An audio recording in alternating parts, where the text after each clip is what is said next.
रात के 2 बज रहे थे। फ़ोन की रिंग बजती है।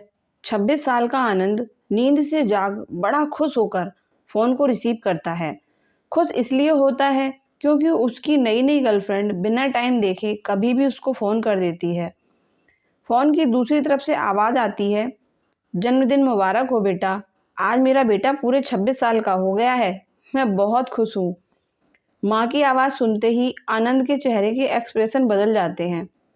वो गुस्से में बोलता है, "माँ, तुझे समझ नहीं आता क्या? इतनी सी बात के लिए मेरी नींद खराब कर दी। यह बात तो तू मुझे सुबह भी बोल सकती थी।" इतना कहकर वह फ़ोन काट देता है।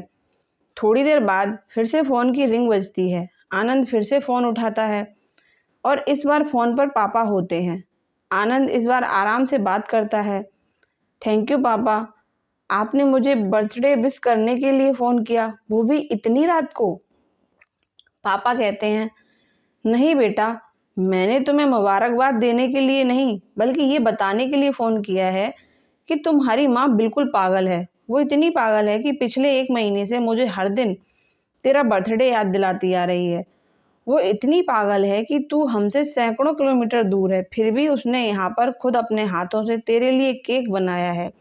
ऊपर से ये जिद कर बैठी है कि वह जब तक तुझे विश नहीं कर देती, तब तक ना खुद खाना खाएगी, ना मुझे खाने देगी।" आनंद सब ध्यान से सुन रहा था और उसे ये महसूस भी हो रहा था कि उसने अपनी माँ से बदतमीजी से बात की थी। वो बोला, "नहीं पापा, माँ बिल्कुल पागल नहीं है।" पापा कहते, "नहीं बेटा, तू अपनी माँ के पागलपन को नहीं जानता। मैं जानता हूँ, वह तो 26 साल पहले ही पागल हो गई थी जब डॉक्टर ने उसे कहा था, या तो हम बच्चे को बचा सकते हैं या आपको।"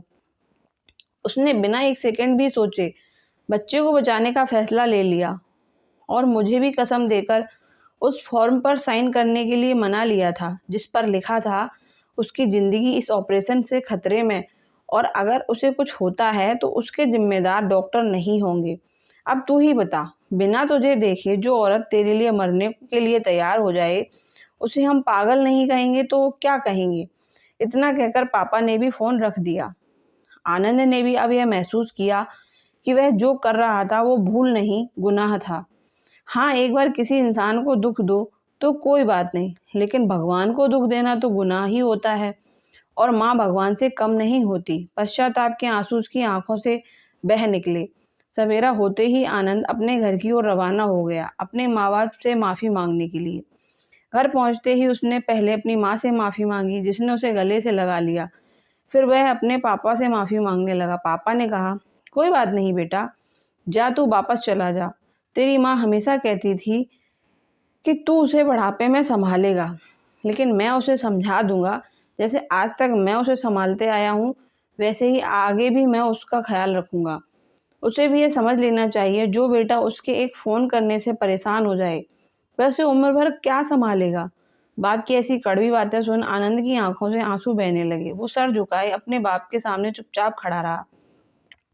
अपने बेटे को परेशान देख माँ आगे आती है और पापा को कहती है, "जाने दीजिए, माफ़ कर दीजिए, हमारा ही बेटा है। माँ की ममता का मोल ना कोई लगा पाया था और ना कोई लगा पाएगा। 9 महीने प्रसव की पीड़ा सहन करके हमें नई ज़िंदगी देने वाली, नई दुनिया में लाने वाली माँ ही हमारी हर गलती को माफ़ कर सकती है।" तो दोस्तों, ये कहानी यहीं पर ख़त्म होती है। अगर आपको ये कहानी पसंद आई हो तो मेरे चैनल को सब्सक्राइब करें और वीडियो को लाइक करना ना भूलें।